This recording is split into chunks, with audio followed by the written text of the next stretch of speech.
Que le Seigneur vous bénisse.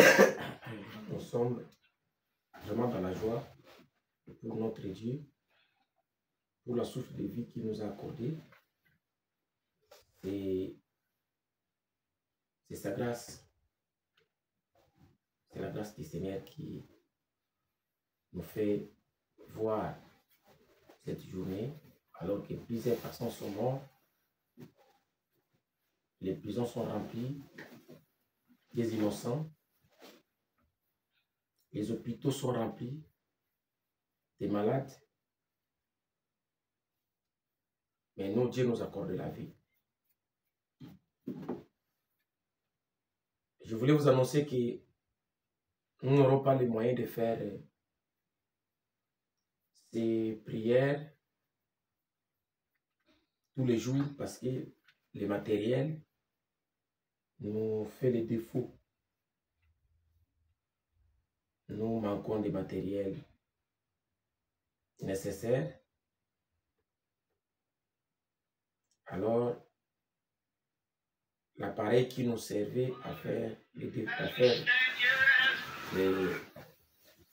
les directs, ça ne peut pas nous permettre à travailler tous les jours.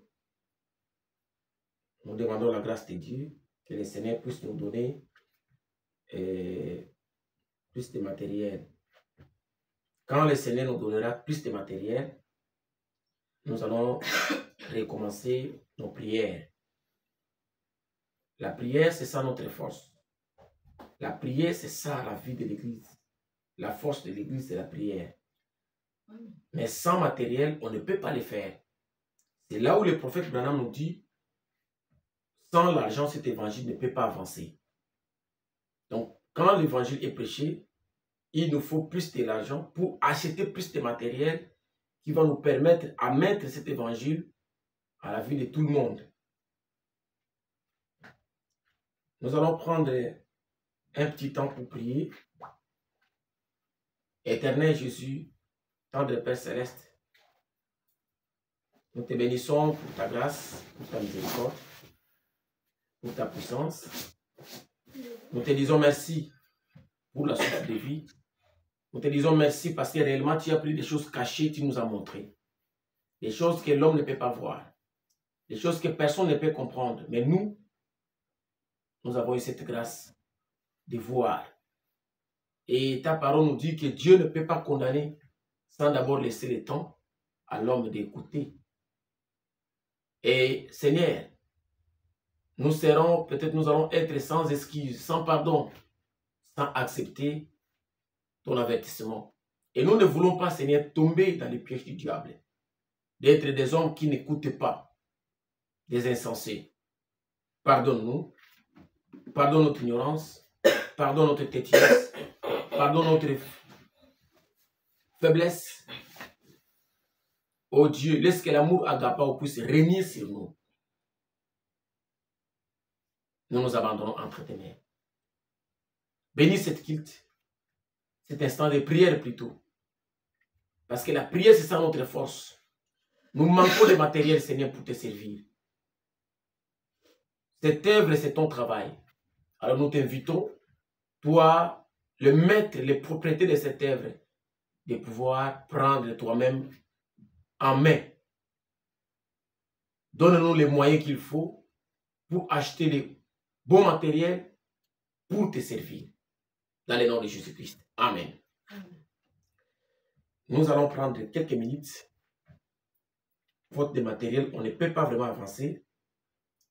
On ne peut pas faire trop de temps. Dans les Bibles, notre Bible plutôt, dans le livre, je voulais dire, dans le livre de Jérémie, chapitre 33, au verset 3, la Bible dit,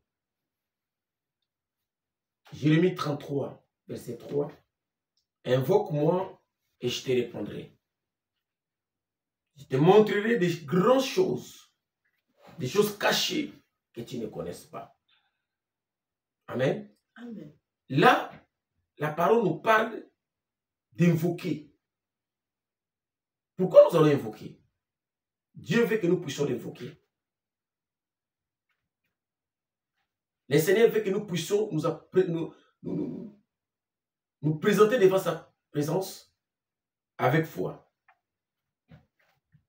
Dieu veut que nous puissions prier. Nous avons vu que même une maman qui a mis au monde un enfant, cet enfant ne sait pas parler. Mon frère, ma sœur, l'enfant ne peut recevoir quand il pleure. Amen. Donc quand l'enfant se met à crier, c'est là où sa maman va répondre. Sa maman va courir, va s'apprêter à donner quelque chose à son fils, à sa fille. Maintenant, invoquer. Nous sommes allés consulter le dictionnaire. Invoquer veut dire quoi? Invoquer, selon le dictionnaire, invoquer veut dire appeler à l'aide par des prières. C'est là où nous avons vu que même des magiciens, ils invoquent. Ils invoquent. Parce qu'ils croient à une divinité, ils croient à quelque chose. Quand ils se mettent en contact à invoquer maintenant cette chose-là, l'esprit répond. Amen. C'est-à-dire que nous, on n'a pas une autre possibilité. La seule possibilité que nous avons, c'est d'invoquer notre Dieu. Peu importe les problèmes, peu importe les circonstances, peu importe ce que le diable a fait. Lui, il a déjà fait son projet. Il a fait ses réunions. Mais toi, la Bible te demande de faire seulement une seule chose. Invoquer seulement. Laisse-lui faire ce qu'il veut faire. Mais toi, invoque. Parce qu'aussi longtemps nous allons être sur cette terre, des combats de guerre ne cesseront jamais. Et il y a des fois, ces combats-là, c'est nous-mêmes qui sommes coupables. Nous ouvrons les portes pour que les combats puissent venir dans notre maison. Les portes s'ouvrent comment? Il y a des fois, l'homme pense que ce que je fais, c'est l'amour. Il pense être dans le vrai, mais cet même amour va le pousser jusqu'à tomber et mourir. Perdre peut-être sa propre vie. C'est comme une maison qui est en feu. Tu n'as aucun élément, aucun instrument qui peut te permettre à se protéger contre les feux. Mais néanmoins, toi, tu prends les risques, tous les risques du monde d'entrer comme ça. Tu vas te brûler. La Bible nous dit, nous avons vu hier, Psaume 145, verset 18, l'Éternel est proche de tous ceux qui l'invoquent. De tous ceux qui l'invoquent avec sincérité. La Bible répète invoquer deux fois. Pourquoi deux fois? Tous ceux qui l'invoquent, oui. Mais en condition que la personne qui invoque doit être sincère dans son cœur. Donc quand nous invoquons avec la sincérité, Dieu est dans une obligation de nous écouter. C'est pourquoi même la commission que Dieu a donnée à notre prophète William Branham, Dieu lui a dit, si tu es sincère dans ton cœur. Donc Dieu veut d'abord voir la sincérité dans le cœur de l'homme. Dieu veut d'abord constater que l'homme est sincère. Amen. Tout ce que l'homme fait, vraiment, il y a la sincérité. C'est comme ça que Dieu va bénir. La sincérité, c'est quoi? C'est la qualité d'un homme sincère. Un homme qui exprime avec franchise ce qu'il pense. Il ne pense pas l'autre chose, il parle de l'autre chose. Non, ça devient de l'hypocrisie. La sincérité, c'est une personne qui parle avec franchise. Et il y a une femme qui était sincère, qui s'appelait Ruth, et plutôt Anne. Anne était sincère quand elle a prié, quand Dieu a vu la sincérité du cœur de Anne, quand Dieu a vu le vœu qu'Anne a fait au Seigneur, Dieu a envoyé son serviteur pour aller couronner ces vœux-là. 1 Samuel 1, chapitre 1er, verset 11. Elle fit un vœu en disant, Éternel, Éternel des armées, si tu daignes regarder l'affliction de ta servante, si tu te souviens de moi et n'oublie point ta servante, amen. Et si tu donnes à ta servante un enfant mâle, je le consacrerai à l'Éternel pour tous les jours de sa vie, et le rasoir ne passera point sur sa tête. Cette femme a fait un vœu, et le vœu que la femme a fait que Dieu au ciel puisse écouter et que Dieu puisse aussi répondre à ses vœux. Pourquoi? Parce qu'elle était sincère à son cœur. La sincérité, quand Dieu a vu les vœux que Anne a fait, Dieu ne pouvait pas rester tranquille. Dieu était obligé de répondre. Matthieu 6, verset 7. En priant, ne multipliez pas de vaines paroles, comme les païens, qui s'imaginent qu'en force de paroles, ils seront exaucés. Ne leur ressemblez pas, car votre Père sait de quoi vous avez besoin, avant que vous le lui demandiez. Notre Dieu connaît déjà avant que nous puissions même nous mettre en genoux. Amen. Avant que nous puissions même parler. Dieu connaît, il sait de quoi nous avons besoin, il sait de quoi nous sommes faits, il sait que nous avons besoin de ça, ça, ça, ça. Maintenant, il est inutile de multiplier les paroles, de multiplier les vaines paroles, parce que ça ne sert à rien. Amen. Amen. Ça, Dieu n'a pas besoin de ça. Dieu veut seulement que l'homme qui s'approche de lui soit sincère et Dieu répond à la sincérité. Jean 14, 13. Et tout ce que vous demanderez en mon nom, je le ferai, afin que le Père soit glorifié. Même Jésus lui-même ne peut pas se glorifier parce qu'il t'a donné ce qu'il t'a demandé. Non. Lui, il veut que le Père soit glorifié parce que toi, tu t'es accroché et tu as demandé en son nom. Amen. Parce que lui, quand il était sur la terre, il nous a dit que le Fils lui-même ne peut rien faire. Le Fils fait seulement ce qu'il va faire au Père. Donc, quand le Père lui donne l'autorisation de faire quelque chose, lui, il le fait. Maintenant, comme c'est lui qui était le représentant de son Père, il nous dit tout ce que vous demanderez à mon nom. C'est comme les rois. Les rois, on va prendre un exemple, le roi qui ne s'est jamais présenté de façon publique. Mais le pays, tout le monde sait que le roi est là. Il voit seulement son fils, c'est lui qui est chargé à tout faire. C'est-à-dire que toi, tu ne vas pas attendre que les jours où je ferai le roi, je vais lui demander. Non. Tu vas demander à la personne que tu vois, qui est son fils, son héritier. Donc, ici, Jésus lui dit, tout ce que vous demanderez en mon nom. Parce que Dieu est esprit. Mais Dieu s'est fait chair à travers un homme. Amen. Le représentant de cet esprit-là, il te dit que tout ce que tu demanderas au Père, mais demande-le en mon nom. La prière, c'est la seule moyen de communication entre l'homme et Dieu. C'est la seule. Il n'y a pas de moyen, non. Il n'y a qu'un seul moyen, frère. La prière, ce n'est pas seulement que des chrétiens qui prient. Non, non, non. Les magiciens font des prières. Amen. Ils ont des rencontres, des rencontres. Sur cette tête, tout le monde prie. Mais dans sa manière. Mais néanmoins, il y a une divinité qui, lui, se présente, adresse ses prières. Maintenant, nous, notre prière, nous les adressons à qui? À Dieu. Amen. Matthieu 21, 22. Tout ce que vous demanderez avec foi, par la prière, vous les recevrez. Là-bas, maintenant, ça devient dur. Demandez oui, mais il faut la foi. Parce que quand il n'y a pas la foi, la demande ne sera pas exaucée. La maladie est là. Des problèmes est là. Maintenant, quand nous nous approchons devant le trône de miséricorde, devant la présence du Seigneur, nous devons demander oui. Mais on doit demander avec la foi. Sachant qu'il y a quelqu'un qui nous écoute. C'est comme cet enfant qui vient de naître. Il a 2, 3, 4 jours. Mais sa maman parle à l'enfant. Et l'enfant est en train de regarder. Ne pensez pas que l'enfant est sourd. Non. L'enfant est en train d'écouter. Amen. L'enfant écoute et comprend ce que la maman est en train de dire. Le prophète Branham nous a dit que Moïse, sa maman, Jochebed, parlait à Moïse. Moïse était encore un enfant. Un bébé. Cette femme disait à son fils, voilà pourquoi tu es venu sur cette terre.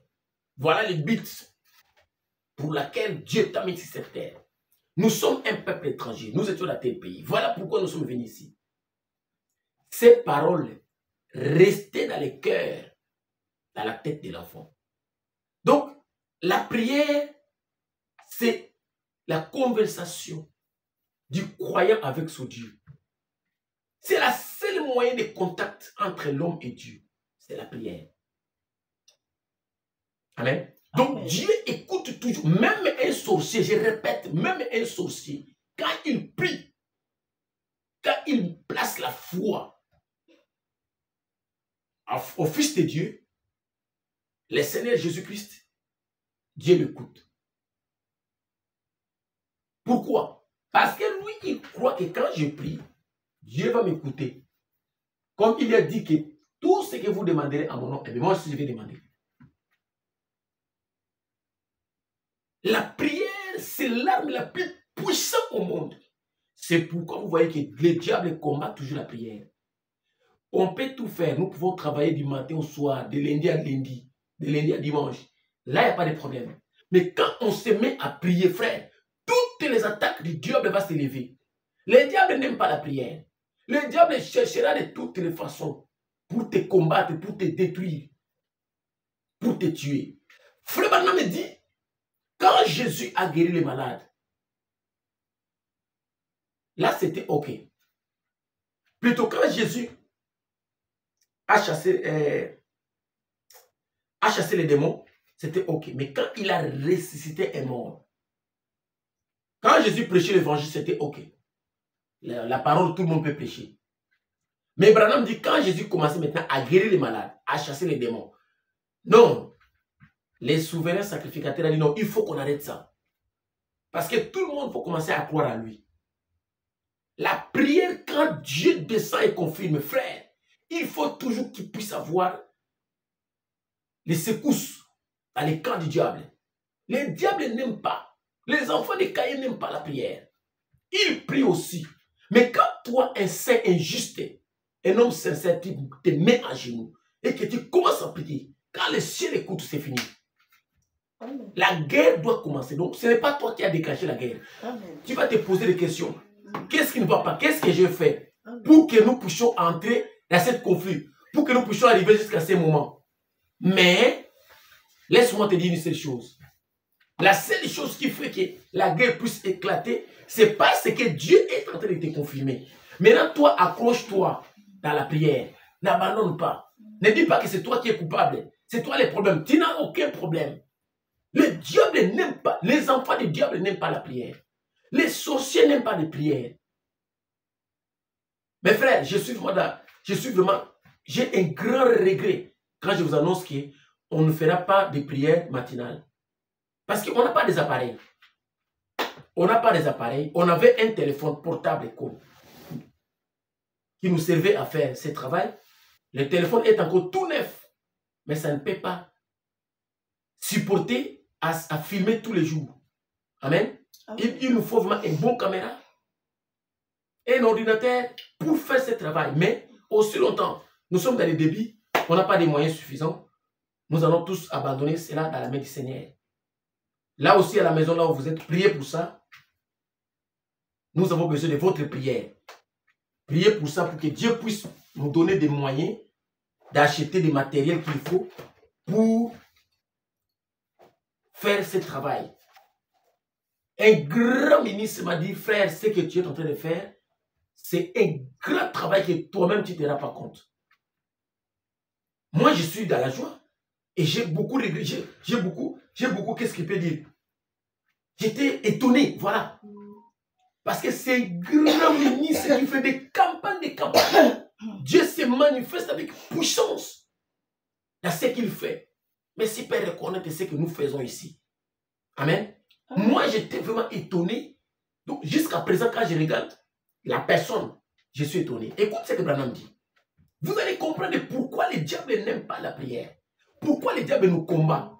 L'appareil est là, est encore tout neuf, mais on ne peut pas utiliser. Vous allez comprendre. Frère Branham dit dans la prédication, les œuvres que je fais rendent témoignage de moi. Au paragraphe 7. Si jamais vous voulez faire quelque chose pour moi, quelque chose qui me fera plaisir, priez pour moi. C'est là. C'est la seule chose que je veux que vous fassiez.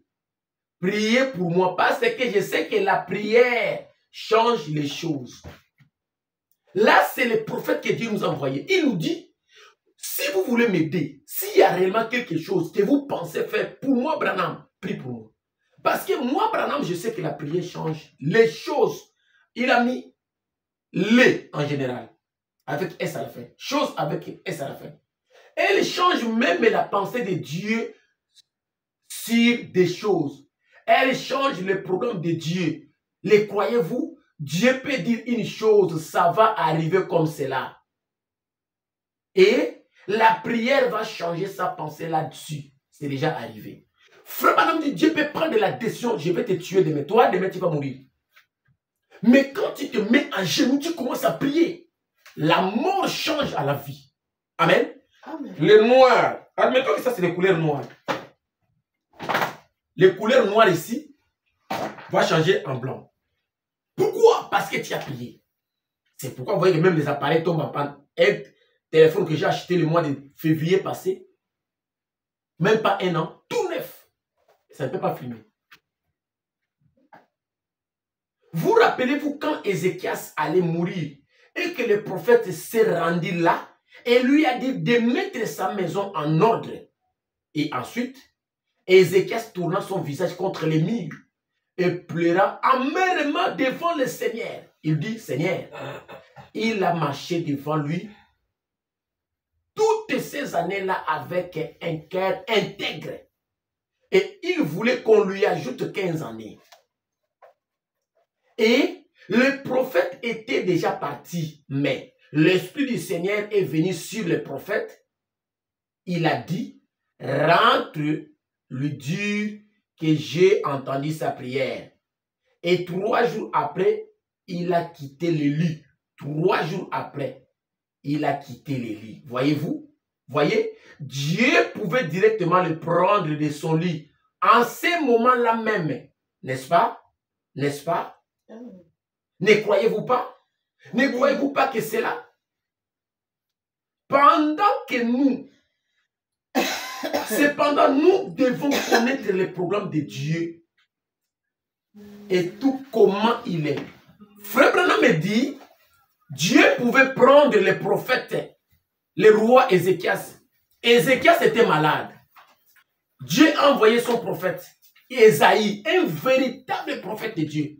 Quand Ésaïe est arrivé, Ésaïe a dit, va dire au roi qu'il va mourir.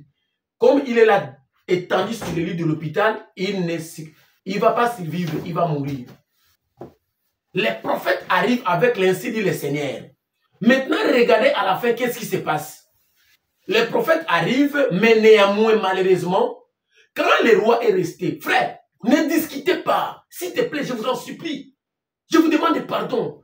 Je suis rien du tout. Vous êtes plus grand que moi. Vous êtes des gens qui sont bien instruits, qui ont étudié, qui ont des diplômes. Moi, je n'ai même pas de diplôme. Des gros diplômes que vous avez, moi, je n'ai pas. Je suis votre frère. Je vous demande pardon. Peut-être je ne sais même pas parler. Je ne sais même pas comment expliquer la chose. Mais s'il te plaît, écoute-moi. Ne discute pas. Quand tu es devant des problèmes, n'ouvrez pas la bouche. Prenez la fermeture, fais comme ça. Waouh, ferme. Mets-toi en genoux. Frère, je sais de quoi je parle. J'ai l'expérience de ce que... Moi, je parle de ce que moi j'ai vécu. Mets-toi en genoux, prie Dieu. Prie Dieu. Entre vraiment en profondeur de la prière. Ne prenez pas 1 minute. Anne a passé le temps, elle ne mangeait même pas. Elle était une femme stérile. Ici, Branham me dit, le prophète a prié. Le prophète a dit plutôt au roi, toi tu vas mourir. C'est ainsi dit le Seigneur. Le roi connaissant la personne, le roi sait que réellement, cet homme-là c'est vraiment un homme de Dieu. Le roi a tourné son visage contre le mur. Parce qu'un chrétien doit avoir un endroit où il prie.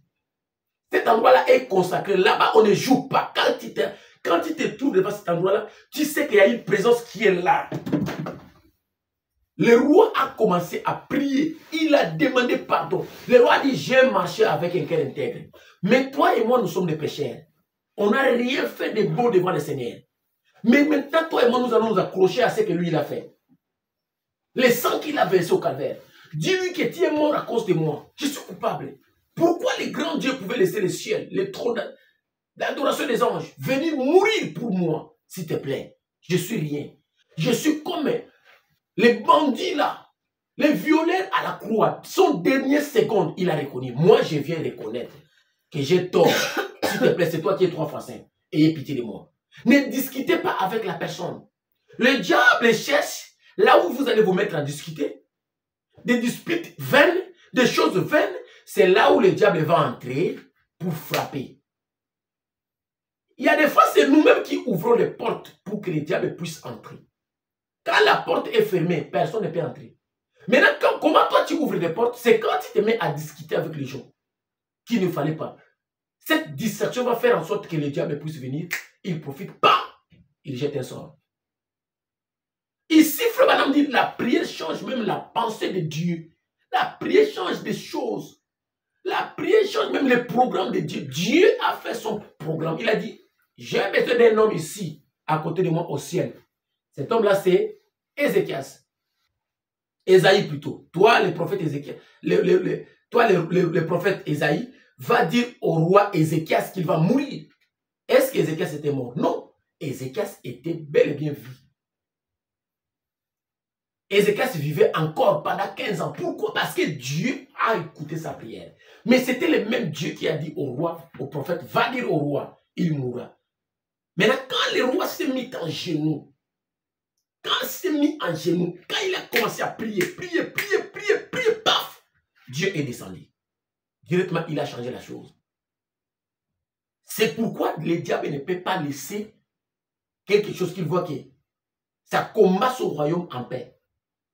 Mon frère, priez. Prends le temps de prier. Invoquez Dieu.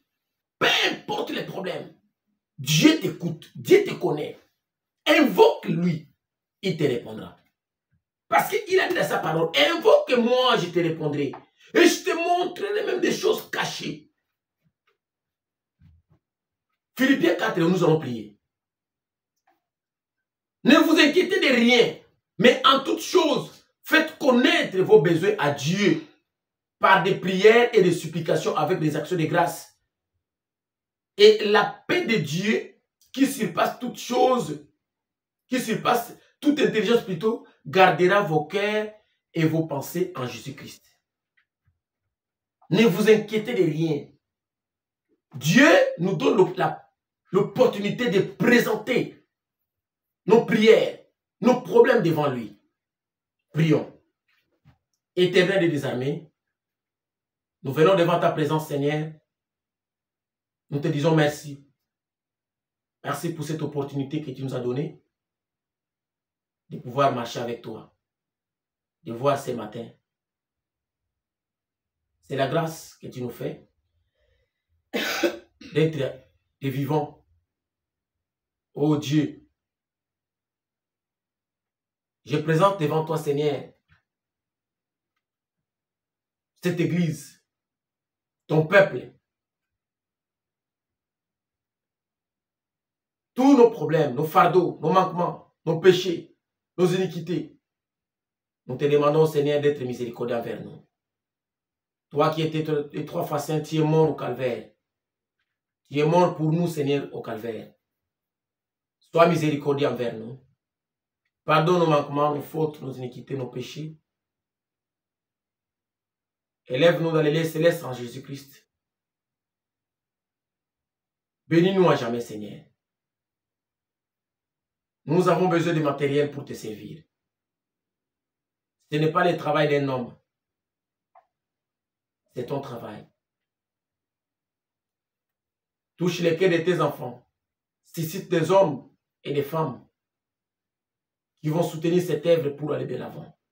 Ce n'est pas l'œuvre d'un homme, Seigneur. C'est ton œuvre. Bénis ce que nous sommes. Bénis cette journée. Nous nous abandonnons entre tes mains, Seigneur. Conduis-nous, Seigneur de gloire. Le diable est en train de jeter des sorts contre nous. Le diable est en train de chercher, Père, à dévorer tes enfants. Ne permets pas. Ne permets pas que même pas un seul cheveu de nos têtes puisse bouger. Protège ton héritage. Je condamne tout esprit de malédiction, des envoûtements, de l'ombre de la mort, de vous tout esprit de complications démoniaques, tout esprit qui ne confesse pas le nom du Seigneur Jésus-Christ, qui vient du monde des ténèbres. Je les chasse dans le nom de Jésus-Christ. Au nom puissant de Jésus-Christ. Que ça part dans les arides. Donne ton peuple la bonne santé, la tranquillité. Aide-nous de pouvoir être sincères devant toi. Protège-nous, nous voulons marcher avec toi dans la sincérité. Bénis, Seigneur Jésus, la journée qui est devant nous, nos enfants qui vont à l'école, nos frères et sœurs qui vont au travail, dans des formations, dans des endroits différents, qui vont voyager. Protège-les. C'est dans le nom de Jésus-Christ. Nous avons été demandé et prié par la foi. Amen. Que le Seigneur vous bénisse. Amen. Nous sommes arrivés à la fin de notre prière. Allez, avec la paix du Seigneur, nous allons nous rencontrer ici demain mercredi pour notre kit de la semaine. Shalom chez vous. Shalom.